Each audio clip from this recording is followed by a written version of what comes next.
두 개를 여시는 하나님이라는 제목으로 말씀을 나누고자 합니다. 성경을 읽다 보면 그런 생각을 하게 돼요. 하나님께서 하나님의 자녀들에게는 꼭 이렇게 역사하시는 것 같습니다.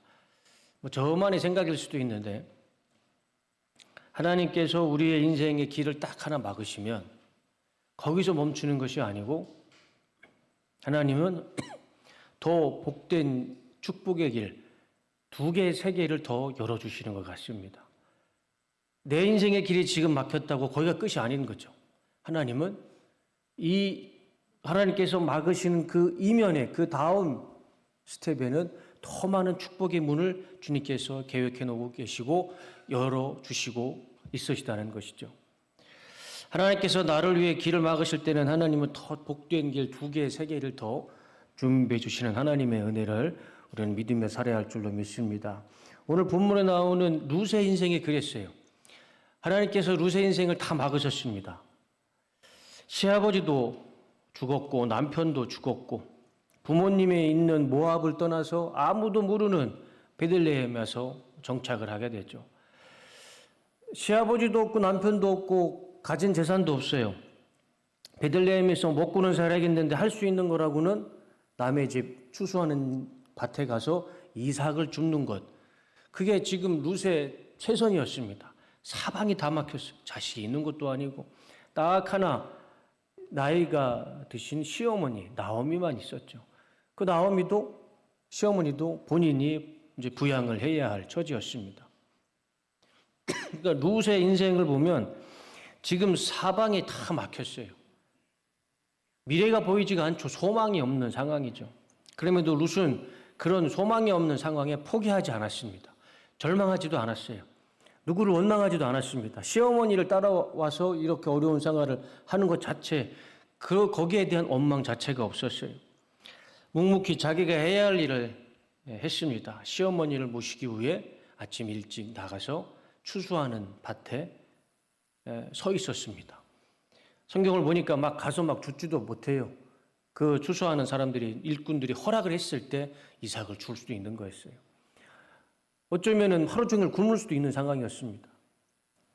그럼에도 룻은 포기하지 않고 자기가 해야 할 일, 또 시어머니를 모시기 위해 아침 일찍 추수밭에 나갑니다. 모든 것이 막혀 있는데 그렇게 룻이 자기가 해야 할 일을 했을 때 하나님은 드디어 하나님께서 길을 하나 둘 열어주시게 됩니다. 그래서 룻이 이삭을 줍게 됐고 그 밭이 누구의 밭이었냐면 또 보아스의 밭이었습니다. 보아스의 밭에서 이삭을 줍는데 그때부터 하나님은 룻의 인생을 활짝 열어주십니다. 막혀있던 인생의 모든 문을 다 열어주시기 시작하시죠. 이삭을 줍고 집으로 돌아온 룻은 시어머니 나오미에게 오늘 있었던 일을 다 이야기합니다. 내가 이렇게 이삭을 주스러 갔는데 그 밭이 보아스의 집이었고 보아스는 밭이었고 보아스는 언제든지 와서 이삭을 주우라고 그러고 일꾼들이 마시는 물을 자기에게 마시라고 그랬다. 보아스가 자기한테 큰 배려를 했다. 그렇게 시어머니에게 있었던 일을 이야기를 하죠. 그 말을 들은 시어머니가 나오미에게 이런 말을 해요. 그게 오늘 우리 룻기 3장 1절의 말씀이죠.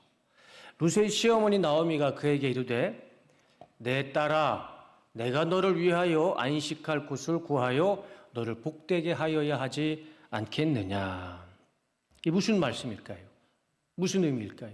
내 딸아 내가 너를 위하여 안식할 곳을 구하여 너를 복되게 하여야 하지 않겠느냐.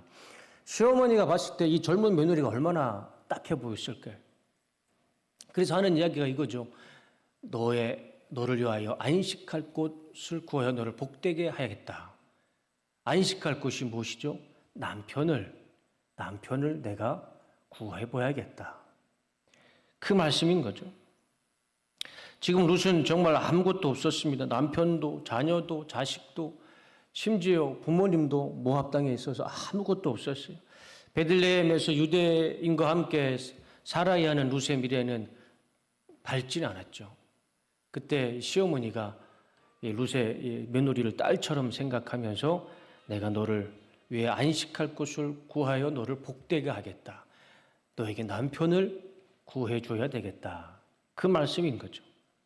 그래서 나오미가 룻에게 한 가지를 제안합니다. 한 가지를 시켜요. 그게 뭐냐면 너는 보아스의 자는 곳에 가서 발치에 누워라. 그리고 그 이불을 덮고 있어라. 이 행동은 지금 우리가 생각하면 굉장히 어색하고 이상한 행동이죠. 며느리한테 외간 남자한테 가서 누워 있어라. 그 남자 밑에 발 밑에서 이불을 덮고 누워 있어라. 이상한 행동이지만 이해할 수 없는 행동이지만 그 당시 이 행동은 그 행동에 나름 의미가 있었습니다. 이런 의미가 있었다고 합니다. 여자가 남자의 발치에 누워 있는 것은 자신을 보호해 달라는 의미가 있었고 자신을 책임져 주고 자신을 받아 달라는 요청의 의미가 있었답니다. 그래서 이 시어머니가 이 룻에게 이런 행동을 하라고 했을 때 룻도 그걸 알았던 거예요. 그 이상한 행동을 룻은 거절할 수도 있고 부정할 수도 있는데 룻은 그대로 시어머니 말에 순종을 하죠. 시어머니의 의도를 알았기 때문에. 그래서 이 룻은 한밤중에 보아스가 잠든 곳에 가서 발 밑에 눕게 됩니다. 그 이불을 덮고 있었죠. 근데 새벽에 뒤척였을 때 보아스가 깜짝 놀라게 됩니다. 한밤중이 되었을 때에 보아스는 으시으시 떨면서 돌아 눕다가 웬 여인이 자기의 발치께에 누워있는 것을 보고 깜짝 놀라면서 누구요? 하고 물었다. 룻이 대답하였다. 어른의 종 룻입니다. 어른의 품에 이 종을 안아주십시오. 어른이야말로 집안 어른으로서 저를 맡아야 할 분이십니다. 그러니까 남자 밑에 누워있는 것 자체가 저런 의미였던 거예요. 나를 받아주십시오. 나를 책임져 주십시오. 그런 의미가 있었던 것이죠. 그래서 보아스가 이렇게 말합니다. 다 같이 한번 읽어볼까요? 자, 시작.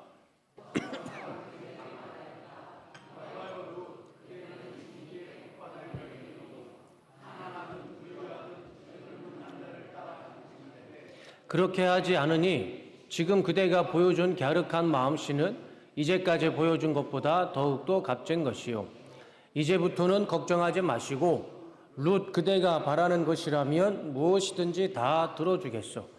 그대가 정숙한 여인이라는 것은 온 마을 사람들이 다 알고 있어. 내가 집안간으로서 그대를 맡아야 할 책임이 있다는 것은 틀림없어. 하지만 그대를 맡아야 할 사람으로 나보다 더 가까운 친족이 한 사람 있어. 보아스가 얘기를 합니다. 룻, 내가 당신이 어떤 사람인지 잘 압니다. 시어머니를 잘 모시고 효도를 하고 정숙한 여인인 걸 잘 알고 있습니다. 그러니 걱정하지 마십시오. 내가 당신의 인생을 책임져 주겠습니다. 그런데 나는 나이가 많으니 당신에 어울릴 만한 젊은 남자를 친족 중에 하나 만나게 해줄 테니 내가 당신을 도와줄 테니 걱정하지 마십시오. 그 이야기잖아요. 이 보아스도 가만히 보면 참 인격이 훌륭했던 사람이었던 것 같아요. 지금 이 젊은 룻을요, 자신의 아내로 마저 누가 뭐라 할 사람 없습니다. 시어머니가 허락했고 룻도 허락했어요. 본인도 허락했습니다. 그러면 이 보아스는 이 젊은 룻을 자신의 아내로 맞아들여도 될 상황이었습니다. 거기에 있어서 누가 손가락질하거나 누가 비난할 것도 없었습니다. 그런데 보아스가 뭐라고 하냐면 내가 당신을 책임져 주겠는데 나는 아니다. 나보다 젊은 남자를 소개해 주겠다. 그 이야기를 하고 룻은 집으로 돌아옵니다. 집으로 돌아와서 룻은 시어머니에게 이 이야기를 다 하죠. 그리고 나서 나오미가 룻에게 이렇게 얘기합니다. 3장 16절 룻이 시어머니에게 돌아오니 시어머니에게 물었다. 얘야 어찌 되었느냐? 룻은 그 남자가 자기에게 한 일을 시어머니에게 낱낱이 말하고 덧붙여서 말하였다. 6번이나 되어서 준 이 보리는 어머니께 빈손으로 가서는 안 된다고 하면서 바로 그가 손수 담아준 것입니다. 보리도요 6번이나 채워서 보내줬고 그리고 보아스가 한 말이 그러자 시어머니가 일렀다. 얘야 일이 어떻게 될지 확실해질 때까지 너는 가만히 기다리고 있어라. 아마 그 사람은 지금쯤 가만히 있지 않을 거다. 이 일을 마무리 짓는데 오늘을 넘기지 않을 것이다. 우리가 주목해야 할 말씀은 바로 저 빨간색 18절 말씀이에요. 너는 가만히 기다리고 있거라. 저 가만히 기다리고 있거라가 무슨 의미일까요? 너 아무것도 하지 말라. 그 말씀이 아니죠. 너는 지금까지 네가 해야 할 일을 다 했으니 이제 하나님의 역사를 기다려라. 하나님이 일하심을 가만히 기다리고 있어라. 그 의미인 거죠. 아무것도 하지 말고 포기하고 그냥 아무것도 하는 뜻이 아니라 네가 지금 해야 할 일은 다 했으니 이제 하나님께서 어떻게 역사하시는지 너는 하나님을 믿고 가만히 기다리고 있어라. 그것이 이 보아스 시어머니의 이야기죠. 중국 남송 시대의 학자 후인이라는 사람이 이 말을 남겼습니다. 다 아시죠? 진인사 대천명. 진인사, 사람으로서 해야 할 일을 다 하고 대천명, 하늘의 뜻을 기다려라. 보아스의 말이 아니 나오미의 말이 지금 이 진인사 대천명과 똑같은 거예요. 너는 네가 해야 할 일로서 다 했다. 네가 어렵지만 보아스의 밤에 가서 발밑에 누워 있었고 네가 할 수 있는 거는 다 했다. 이제 대천명, 하늘의 뜻을 기다려라. 너는 가만히 기다려라. 이것이 아무것도 하지 말라가 아니고 네가 한 거에 있어서 하나님께서 어떻게 하시는지 이제 기다려라. 이제 기다리자. 그 말씀인 것이죠. 이것이 오늘 본문의 말씀인데 오늘 본문을 통해서 짧게 두 가지 은혜를 생각해보고 설교를 마치고자 합니다. 첫 번째는 길을 막으시는 분도 여시는 분도 하나님이십니다. 우리 인생의 길을 막으시는 분도 하나님이시고 우리 인생의 길을 여시는 분도 하나님이십니다. 혹시 지금 내 인생의 길이 막혀 어려움과 고민 중에 있는 성도님이 계시다면 오늘 말씀에 나오는 이 룻의 인생을 한번 생각해 보길 원합니다. 룻의 말씀을 마음에 품고 하나님께서 길을 막으셨을 때에는 또 반드시 하나님께서 그 길을 열어주실 텐데 더 복된 길로 우리의 인생을 열어주실 줄로 믿습니다. 절망하지 마시고 실망하지 마시고 지금 내 인생에 내 육신이 뭐라도 막혀 있다면 거기서 절망하지 마시고 진인사 대천명이라 하지 않습니까? 그 가운데서도 막혀 있을지라도 내가 해야 할 일을 하면 주신 일과 주신 사명을 하루하루 감당해 나가면 하나님께서 반드시 더 좋은 길로 그 길이 하나가 되고 두 개가 되고 세 개가 되고 더 복된 길로 우리의 삶을 인도해 주실 것입니다. 하나님은 우리의 인생의 길을 막으시는 분이 맞습니다. 우리의 인생의 길을 막으실 때에는 이유가 있죠. 더 좋은 길로 인도해 주시기 위함이십니다. 내가 선택하고 내가 결정한 길이 그렇게 좋은 길이 아니기 때문에 하나님께서 막아주시는 거예요. 이런 표현도 우리 부흥 강사 목사님도 그런 표현을 쓰잖아요. 내가 말을 안 들으면 하나님이 몸을 치서라도 내 육신을 아프게 해서라도 하나님이 그 길을 막으시는 거예요. 가지 못하게 막으시는 거예요. 길을 막으시는 분도 하나님이시고 여시는 분도 하나님이십니다. 하나님께서 지금 내 인생의 길을 막으시는 것은 더 형통한 길, 더 축복된 길을 여시고자 하시는 하나님의 잠시 막으시는 축복인 줄로 믿습니다. 우리 인생의 길은 오직 하나님께 있습니다. 막으시는 분도 하나님이시고 또 그 길을 열으시는 분도 하나님이시고 또 사람을 만나게 해주시는 분도 하나님이시고 또 그 사람과 헤어지게 하시는 분도 하나님이시죠. 그 모든 결과에는 하나님의 손에 달려 있습니다. 우리는 그저 하루하루 주신 사명과 소명과 또 만남 속에서 최선을 다할 뿐이죠. 지금 내 인생이 막혀 있다고 너무 절망하지 마시고 슬퍼하지 마시고 괴로워하지 마시고 다른 곳에 마음과 눈을 두지 마시고 오직 하나님께만 우리의 마음과 우리의 시선을 고정시키고 나에게 주어진 오늘 하루의 일을 최선을 다하고 사명을 다하고 나에게 만나게 주시는 그 모든 사람들에게 사랑을 베푸고 용서를 베풀며 살아갈 때 하나님께서 반드시 룻과 같은 좋은 길로 인도해 주실 줄로 믿습니다. 두 번째는 하나님의 인도하심을 끝까지 기다리자입니다. 오늘 본문에서 나오미가 룻에게 말하죠. 너는 가만히 기다리고 있어라. 가만히 기다리고 있어라. 사실 우리가 할 수 있는 것은 그저 최선을 다할 뿐이죠.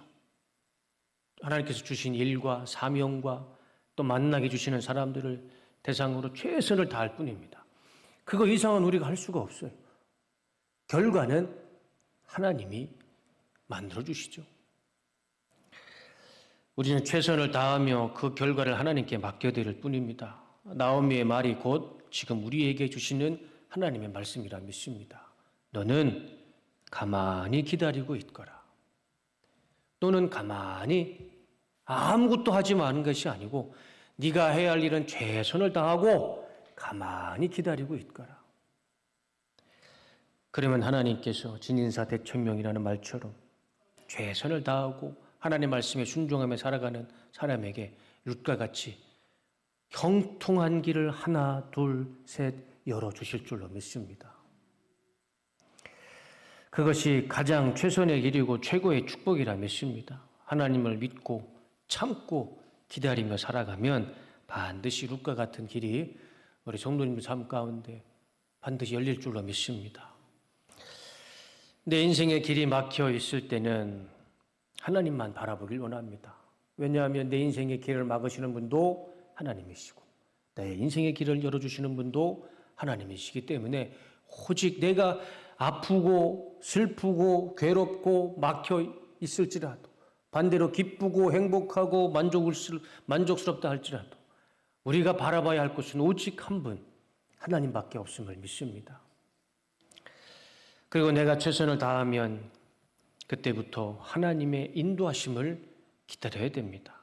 조급하게 생각할 것도 없고 급하게 생각할 것도 없고 끝까지 하나님께서 반드시 내 인생을 축복해 주시고 이 막혀있는 모든 것들을 열어주신다는 그 확신 가지고 참고 인내하며 믿음으로 기다리면 하나님께서 반드시 룻과 같이 선한 길로 복된 길로 형통한 길로 인도해 주실 줄로 믿습니다. 룻처럼 사방이 막혀 있어도 룻은요 하나님께서 그 룻의 인생을 축복해 주셔서 예수님의 족보에 올라가는 여인이 됐습니다. 그것만큼 영광스러운 인생이 어디 있습니까? 지금 내 인생이 사방에 막혀 있을지라도 절망하거나 슬퍼하지 마시고 오늘 내게 주어진 일들을 최선을 다했을 때 그리고 오늘 우리에게 주시는 하나님의 말씀 너는 가만히 기다리고 있거라. 우리가 믿음을 가지고 참고 인내하면 반드시 때가 되면 하나님께서 이루어 주실 것입니다. 활짝 열어주실 것입니다. 그것이 건강이라면 건강을 회복시켜 주실 것이고 가정의 문제라면 가정을 회복시켜 주실 것이고 사업의 문제라면 사업을 활짝 열어주실 것이라 믿습니다. 그것이 교회의 문제라면 교회의 문제도 활짝 열어주실 것이고 내 인생의 문제라면 그 모든 인생의 문제를 활짝 열어주실 것입니다. 하나님께서 모든 것을 선한 길로 축복의 길로 인도하시는 그때까지 우리는 가만히 주님의 인도하심을 기다리면 되는 것이죠. 한 주간 이 말씀의 은혜를 붙잡고 살아가실 때 지금 내 삶에 막혀있는 모든 것들이 하나님의 은혜로 활짝 열어지시는 그런 은혜와 축복이 가득하시기를 주님의 이름으로 축복합니다. 기도하겠습니다. 하나님, 나의 생각보다 하나님의 생각이 언제나 오르며 내가 가는 길보다 하나님의 인도하시는 길이 더 축복된 길임을 우리는 믿습니다. 끝까지 주님만 믿고 신뢰하는 성도의 삶이 되게 하여 주시옵소서. 주님이 주시는 사명과 소명을 최선을 다하며 하나님의 인도하심을 기다리며 하나님의 축복의 길로만 걸어가는 우리 뚝섬교회 모든 주님의 자녀들, 주님의 성도가 되게 하여 주시옵소서. 예수님의 이름으로 기도드립니다. 아멘.